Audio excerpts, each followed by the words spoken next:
Open Range is a 21st century basic cable all-star. On many occasions between around 2005 and 2010, I would happen upon Open Range on AMC while I was supposed to be doing homework. Westerns were an easy sell for me because somebody would invariably get shot, and that made it seem worthwhile to me. In the before times, the cable times, you'd experience movies like this in discrete chunks. 69 minutes, Kevin Costner is having a Benadryl nightmare. 36 minutes, Robert Duval is making a bunch of bad men get nude. Now get your britches off. I'm not taking my britches off for nobody. 95 minutes, they're heading on down to the stables, shit is about to pop off. Well, the other day I finally watched the entirety of the movie from start to finish on the modern equivalent of basic cable, Tubi. Are you looking for a 20-year-old movie? Well, it's probably on Tubi. Tubi, the home of Unkslop. Let me tell you something. Open Range absolutely rules. It's beautifully shot, it's got a great cast, Kevin Costner, Annette Bening, young Diego Luna, Michael Gambon, and the god Robert Duval. Well, boss sure can cowboy, can't he? Robert Duval was born to play a grizzled old cowboy. He gives so many god-tier cowboy speeches in this movie. You reckon them cows were getting killed over?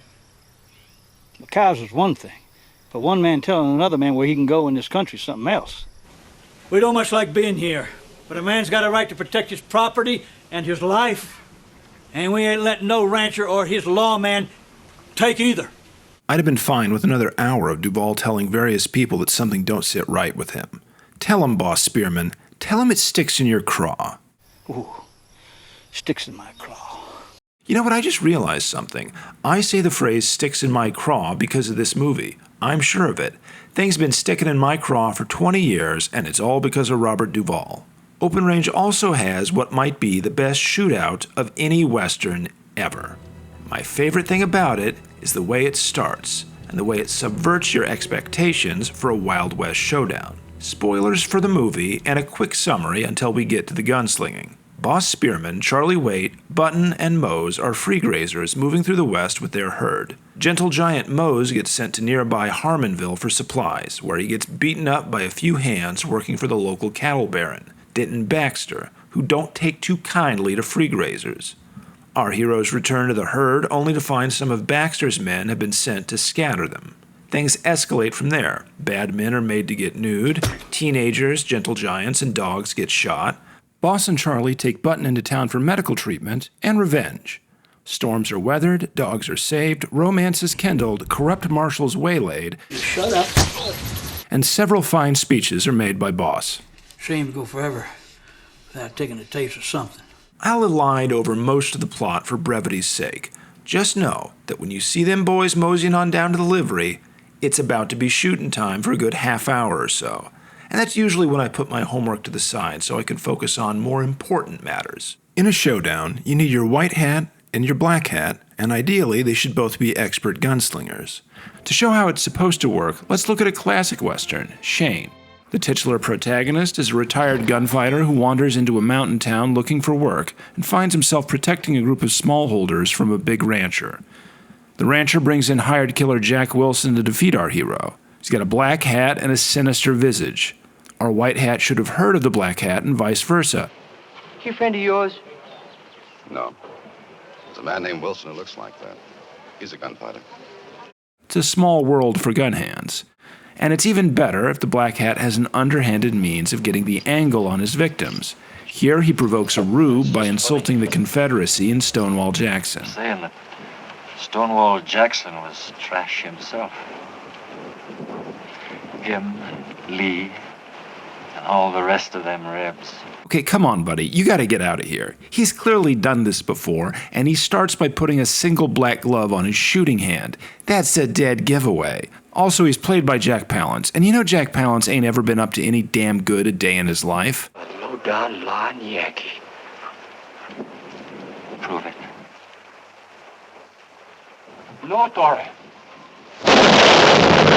Whenever I get taunted by a Jack Palance type, which probably happens to me like 3 or 4 times a week, I just ask for a moment to go get something from my car, and I don't come back. When our gunfighters square off, there's a few important issues of etiquette. First, they must literally square up with one another. The film needs to cut from one to the other to build up tension. They must exchange a few hard words. I've heard that you're a low-down Yankee liar. Prove it. Finally, note that the villain needs to make the first move. It's inherently villainous to pull first. That's murderous intent. If you draw in reaction, that's self-defense. As for how this particular shootout shakes out, well, if you want to see the ending of Shane, go watch it for yourself. Boss Spearman is a tough old cowboy, but he's not a real gunslinger. He put most of his skill points into speechcraft and chloroform rag attacks. Starting to enjoy that part, aren't you? Charlie, on the other hand... I got no problem with killing Boss. Never have. Charlie's been visibly yearning to squeeze the trigger throughout the movie. On the way into town, Charlie tells Boss his backstory. Ran off to join the Civil War, where he served in an irregular unit of bushwhackers. It wasn't long before we was killing men. Weren't even in uniform. After that, I come west. What a call for a man with them skills. It's a blatant exposition dump. Seems a little silly for two men who've worked together for 10 years to not know much about each other, but honestly, I find that plausible. I've had coworkers I was quite fond of, despite not being entirely sure what their last name was. I'm not going to my maker without knowing your given name. Butler, the black hat, doesn't show up until just before the shooting starts, but his presence is felt throughout the movie. His fight with Mose initiates the plot. Well, you can bet Butler will square things with that big man. Breaking his arm and all. Lucky for him, he shoots with either hand. He's the one who kills Mose and wounds Button. And of course, Charlie has heard of him. Now, the name Butler mean anything to you? You hear names when you're on the other side of things. He as fast as they say? He's a killer. A gunfighter always knows another gunfighter.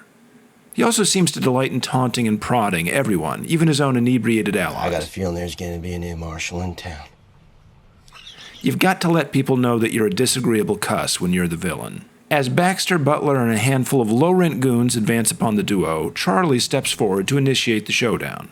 Let us watch it in its entirety. You the one killed our friend? That's right.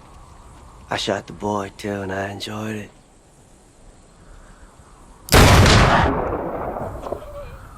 Your ass just got ambushed.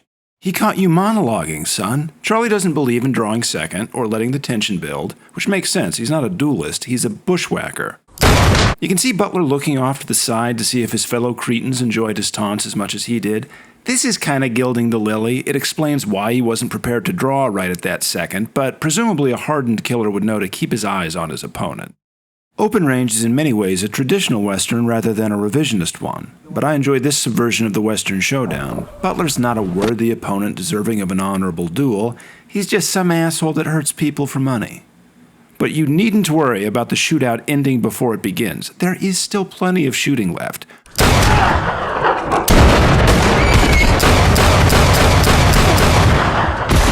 Quite a bit of shooting, actually.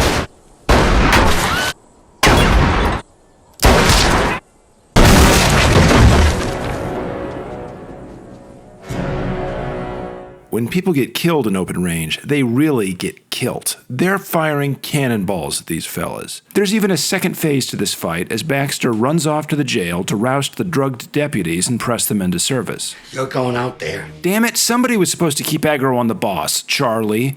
If you get too far from Denton Baxter, he spawns ads. Is somebody gonna pick him up? Not you, Button. You still have res sickness. Sue, can we get some heals over here? See, this is why I don't run the Harmonville raid, because nobody bothers to read up on the fight and it turns into a big damn mess. Sticks in my craw. Sticks in my craw. I'm not saying Open Range is the best Western of the 21st century. The ending drags and it's overly sentimental, but it might be the one I enjoy the most. It's nice to look at. I love the long middle section, which is mostly just Costner and Duval hanging out and pondering their mortality. And I'll never get tired of that shootout. I don't know, maybe I'm just a sucker for any movie that ends with a town coming together to gun down the wealthy tyrant that rules him and his gang of 2-bit thugs.